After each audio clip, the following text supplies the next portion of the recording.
Здравствуйте, в эфире информационный выпуск новостей. В студии для вас работает Асан Абибулаев. Сегодня в программе. Сергей Аксенов не советует крымчанам ездить на Украину. Информация от Управления Федеральной миграционной службы. 16 апреля состоится заседание общественного движения «Крым». Открытие футбольного турнира. Из источников украинских СМИ стало известно, что сторонники блокады Крыма, участники нелегальных военизированных формирований будут дежурить на 3 КПП при въезде на полуостров с украинской стороны вместе с пограничниками. Комментируя такие сообщения, Сергей Аксенов рекомендовал крымчанам не ездить через границу на перешейке между Крымом и Херсонской областью, а заезжать через Ростовскую и другие области России на материке. Глава республики заявил, когда националистам дают возможность реализовывать свои амбиции на границе по отношению к крымчанам, которых они врагами считают, поверьте, ни к чему, кроме конфликтов, это не приведет.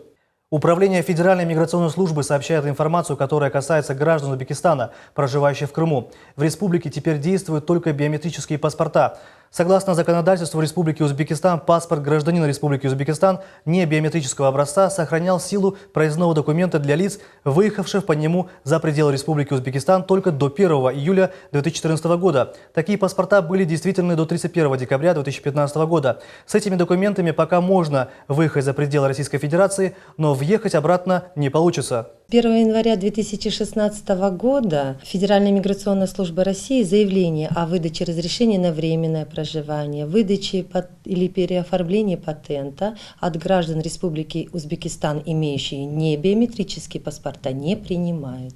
Граждане Республики Узбекистан, обучающиеся на территории Российской Федерации, либо получившие уже разрешение на временное проживание, либо осуществляющие трудовую деятельность, они должны обратиться в консульские учреждения Республики Узбекистан для получения паспорта нового образца, именно биометрического, для легального нахождения на территории России. 16 апреля в Крымско-татарском академическом музыкальном театре состоится съезд общественного движения крымско-татарского народа «Крым». Будут подведены итоги выездных собраний в регионы Крыма, которые прошли в последнее время. Эти ближайший год-два, что же, на наш взгляд, надо сделать нам, самим крымским татарам, власти, для того, чтобы проблематику крымско-татарскую как-то показать, что она движется к решению.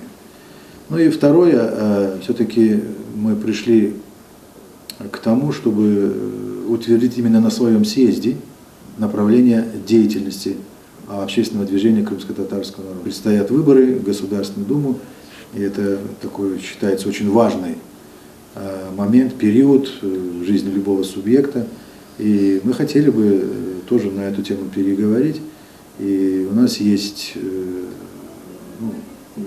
желание подготовить такое обращение к нашим соотечественникам, чтобы они в этих выборах обязательно приняли участие. Ну и как вариант, сегодня мне уже вносят такие предложения, это касающиеся нашей религиозной деятельности. Очень не хотелось бы, чтобы у нас в этой среде, а это наш народ, мы все мусульмане, сразу передается практически всему, как говорится, крымско-татарскому сообществу, чтобы здесь не было раздора на этой почве. На улицах Симферополя снимают брусчатку, которую укладывали немецкие военнопленные около 70 лет назад. Снятие брусчатки вызвало недовольство горожан. По словам зампредседателя администрации Симферополя Юрия Тура, работы проводятся в рамках реконструкции дорог. По словам чиновника, сам материал исторической ценности не имеет, он будет применен при реконструкции парков и скверов.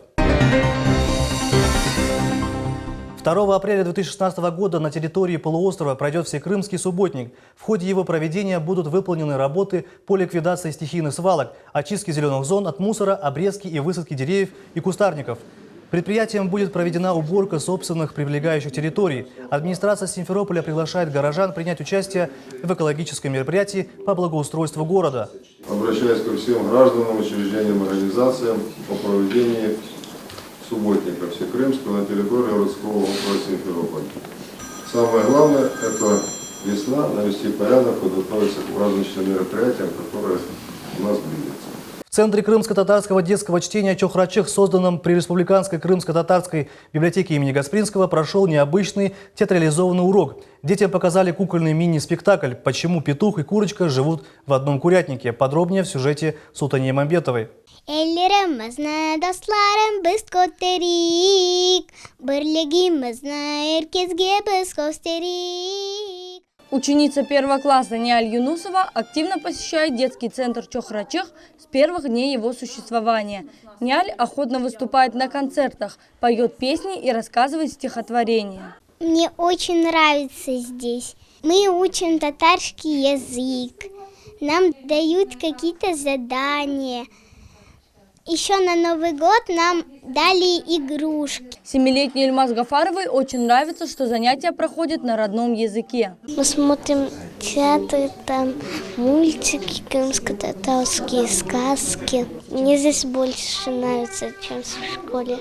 Центр крымско-татарского детского чтения Чохрачых проводит занятия раз в месяц по воскресеньям в 11 утра. Он создан на базе Республиканской крымско-татарской библиотеки имени Исмаила Гаспринского. Работники библиотеки стараются прививать детям любовь к книге и чтению на родном языке.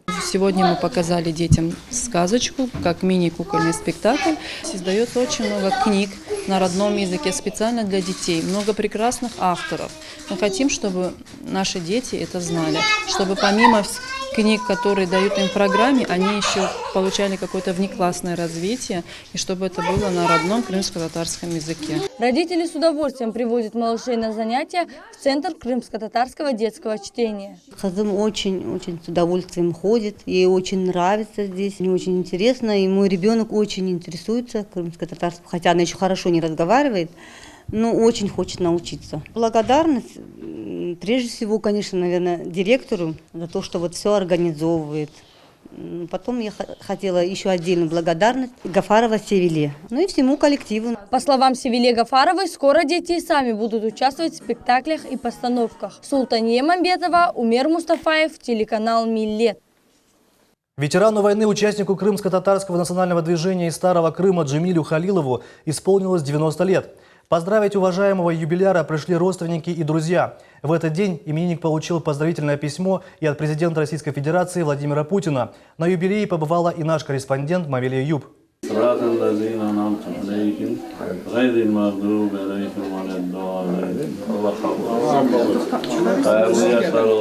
Торжество началось с молитвы дуа, искренние поздравления, подарки и наилучшие пожелания получил от родных свой день рождения Джемиль Халилов. Мне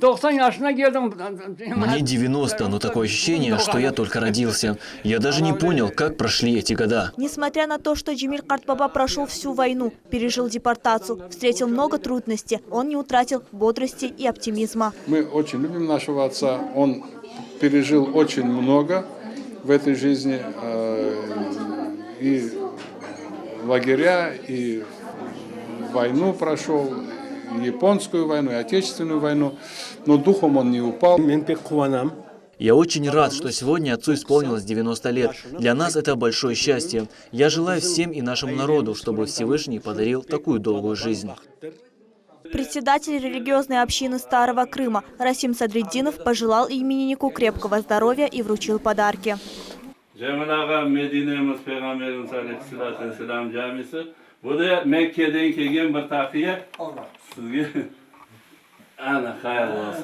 Дети и внуки юбиляра признаются, что благодаря отцу и деду они выросли сплоченными и дружелюбными. Внучка Милек Муратова специально приехала из Татарстана поздравить деда. От имени всех внучек и внуков мы желаем нашему деду крепкого здоровья. Спасибо ему за то, что мы вместе. Гости отметили, что молодое поколение должно равняться на таких людей, как Джемиль Халилов. Каждый крымский татарин хранит красоту в своем сердце. Я желаю, чтобы дети и внуки Джемиль Картбаба прожили так же долго, как он. Юбиляр считает себя счастливым человеком. У него 4 детей, 15 внуков и 19 правнуков. Джемиль Халилов говорит, что достиг главной цели, вернулся в Крым и живет на родной земле. Мавиле Юб, Эдем Исмаилов, Асан Зивадинов, телеканал «Миллет». Подведены итоги трехнедельной тематической экспозиции «Женщина и о времени, и о себе», в которой приняли участие художницы со всего Крыма. Кто же стал и победителем конкурса, расскажет Сабрия Халиляева. Куратор выставки – художник и писатель Шевкет Кишфединов. Это уже 5-й его проект. По его мнению, 35 участниц, ставивших работы для экспозиции, сделали специфический горизонтальный срез крымского изобразительного искусства. Отобразили образ женщины 3-го тысячелетия, в частности и образ крымчанки. Его покорили неповторимые работы, исполненные в стиле лаконичной академической графики Заремы Трасиновой. Зарема Трасинова – это художник, который не просто почивает на лаврах, но который изо дня в день воплощает собой пример активного художника. Это автор более 200 оформленных книг, проиллюстрированных книг. Это участник более 400 выставок. Я знаю, потому что я не раз писал о Зареме Трасиновой. Вот я уже признаюсь вам, что я влюблен, конечно, в ее творчество. Посетители имеют возможность заметить в каждой работе что-нибудь особенное. Работы Заремы Трасиновой не оставили равнодушной и гостю выставки Эльзару Мустафаеву. Все проголосовали. Мы рады, что в голосовании наша одна из работ выиграла. Пожалуйста, вот Зарема Трасинова, как раз мы возле нее стоим, «Татарская Мадонна». Мне эта работа очень понравилась. Я в первый же день, когда увидела, прониклась этой работой. Во-первых, очень сложная техника. Такую я работу себе в коллекцию, конечно, взяла бы. Выставочное пространство, в котором представлено более 100 произведений, сформировано по основным видам современного изобразительного искусства. Это живопись, графика, фэшн-дизайн, фотокомпозиции. Работы выполнены маслом и темперой, акварелью и гуашью. Удивительный пример творческого и человеческого оптимизма продемонстрировали художницы разных возрастов. Самой молодой участнице Дарье Субботиной 21 год. Самой пожилой участнице 92 года Анна Олейник. Сегодня на закрытии у нас подводятся итоги на приз зрительских симпатий. Победителем стала художница Анастасия Зинченко, с чем мы ее и поздравляем. Победительницу конкурса Анастасию Зинченко наградили дипломом и подарками. Художница предоставила 5 работ. Это пейзаж и портреты девушек. Мастер кисти считает, что каждая женщина красива и уникальна по-своему. Но, по ее мнению, в картине «Девушка с черной перчаткой» есть особая загадка. Девушка в черной перчатке. Образ, как мне кажется, ближе к 19 веку. То есть что-то, какая-то таинственность в ней. То есть вроде бы это и как бы и обнаженное тело, но в то же время достаточно прикрытое. И, как мне кажется, есть та самая тайна. Эту выставку посетили более 1000 крымчан. Это лучшее доказательство зрительского признания для художниц. По словам участницы выставки Елены Алексеевой, Крым – это территория творческой реализации женщин. Сабрия Халиляева, Алим Аметов, телеканал «Миллет». С апреля крымско-татарский телеканал «Миллет» начнет вещание со спутника. Вещание будет осуществляться в диапазоне частот Q со спутника Ямал-401 и охватит большую часть России, Украину, страны Азии, а также некоторые страны Европы, в частности Румынию. С 1 апреля наша телерадиокомпания выходит на спутник, на Ямал-401. Теперь нас будет смотреть весь мир, и мы всему миру будем показывать, как крымские татары живут, развиваются на своей родной земле. А мы будем весь мир знакомиться со своей культурой, историей. 9-й мини-турнир Национальной студенческой футбольной лиги начался в Крыму. На стадионе Крым-Теплица Спорт-Арена состоялось торжественное открытие. В течение 3 дней команде Крымского федерального университета, представляющей полуостров на межрегиональном чемпионате, предстоит встретиться с 3 сильнейшими командами из субъектов Российской Федерации. Подробнее расскажет Риман Тарсинова.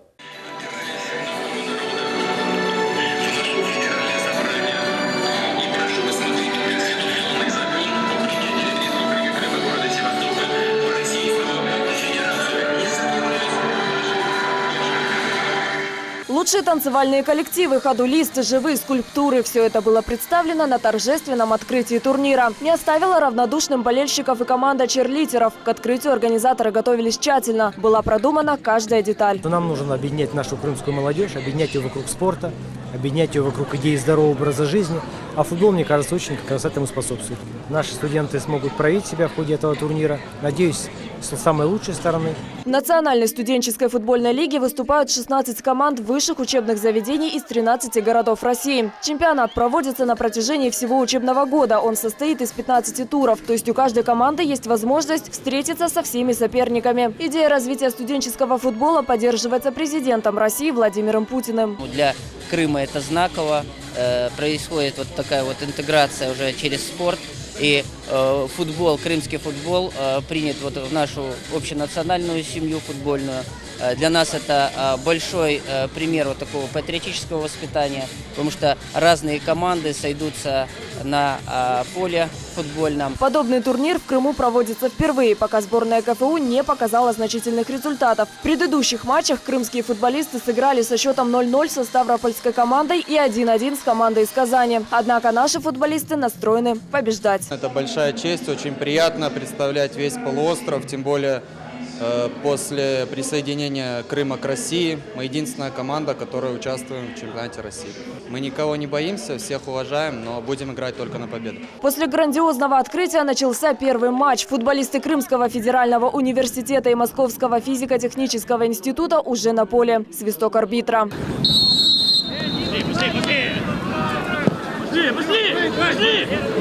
С начала матча крымчане уверенно владеют мячом. Ответственный момент. И первый мяч в воротах противника. Отличное начало турнира в родном Крыму. В этом матче крымчане одержали победу над командой из Долгопрудного с разгромным счетом 5-0. Впереди у команды КФУ еще 2 встречи. Надеемся на победу наших футболистов и в следующих играх студенческой футбольной лиги. Нариман Тарсинова, Дмитрий Низовой, телеканал «Милет». На этом наш выпуск подошел к концу. Следите за новостями на полуострове. До новых встреч!